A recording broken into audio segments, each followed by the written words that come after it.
בואי. רפי, נפתח לי.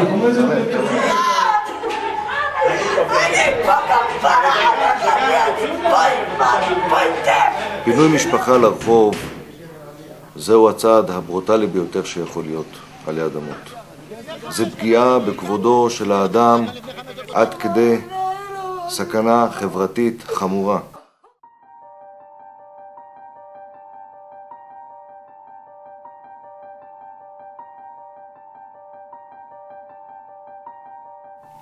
שמי חיים בר יעקב, אני אבא ל4 ילדים, 2 בנים ו2 בנות.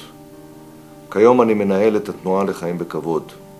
בעבר פינו אותי מביתי, ומאז אני נשבעתי שאנחנו נעשה הכל כדי למנוע פינוים של משפחות עם ילדיהם לרחוב ללא פתרון הולם. התבשלה אצלי ההחלטה לעשות מעשה, להקים מאהל מחוסרי דיור בקריית הממשלה בבאר שבע.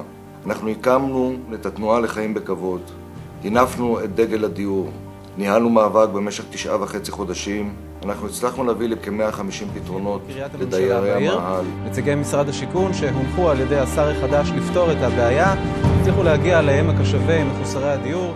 התנועה לחיים בכבוד בעצם מורכבת מפעילים שמעל ל-80% מהם או שנזרקו מבתיהם או שצו הפינוי ריחף מעל לראשם. כיום אנחנו מסייעים למתקשים בהחזרי משכנתה. המצלמה היא בעצם הנשק העיקרי שלנו. המצלמה היא גורם מאזן. למצלמה יש כוח מגי על השחקנים בזירה. ברגע שהם רואים את המצלמה, אז הם מתנהגים בצורה יותר מאופקת. חבר'ה, הם הגיעו. יש משאית ויש קבלן. אנחנו מגיעים ביום הפינוי ומעבירים את כל המידע והידע שיש בידינו לאותה המשפחה מיועדת לפינוי, במגמה שבסופו של דבר אותה משפחה לא תזרק לרחוב. לא זזים. אומרים להם, אתם רוצים תזיזו אותנו. ואם לא מאחורה? גם מאחורה וגם מפה יהיו. לתפוס בברזילים, לתפוס אחד בשני ככה. הבנתם? זה מותר. איפה לרופר בפנים? אתה תקשיב רגע. הוא לא מעוניין לפנות. יש לך בעיה, תביא משטרה. אין בעיה, אני כרגע מפנה בכוח. אתה בכוח? עזור לך. אוקיי. יצחק? אוקיי.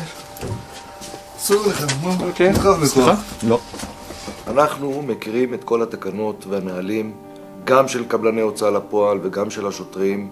אנחנו מכירים גם את החוק ואנחנו גם מכירים את הזכויות והחובות של מי שבא לפנות משפחה. אבל זה לא פינוי גמיש, זה ללא הודעה. זה ללא הודעת פינוי? אבל צריך לקבע תאריך. לא. הוא לא אמור לקבל על פי חוק הודעה 21 יום. לא, ללא הודעת פינוי. ללא הודעת פינוי. מה זה אומר? זה אומר שהוא לא אמור לקבל הודעה על הפינוי, נכון, הוא לא אמור. אבל יש תאריך, חייב להיות נקוב בתאריך. לא. 26. לא, אל תגיד לי חייב. יש דבר כזה שלא. גם גמיש יש.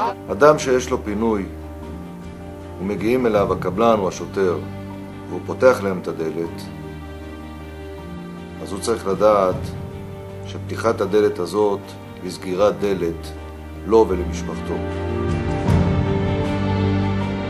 אנחנו הצלחנו להציל מאות משפחות. אנחנו עצרנו את כל התהליך עצמו.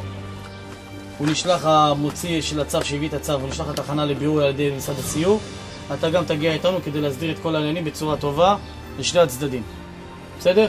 תודה רבה לכם, אתם לא יודעים, אתם גדולים. אתם גדולים כמה.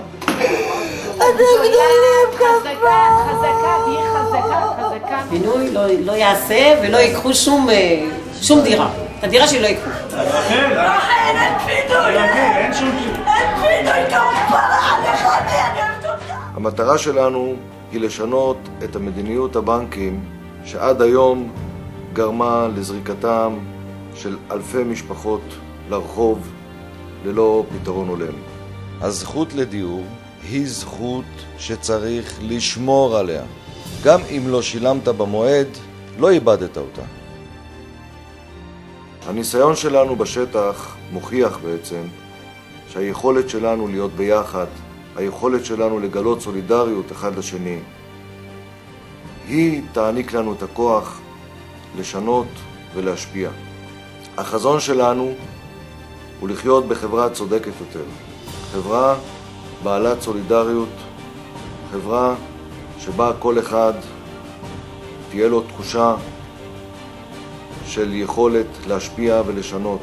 חברה שהזכות לקורת גג תהיה זכות בסיסית ולא מוצר מותרות. יש מה לעשות.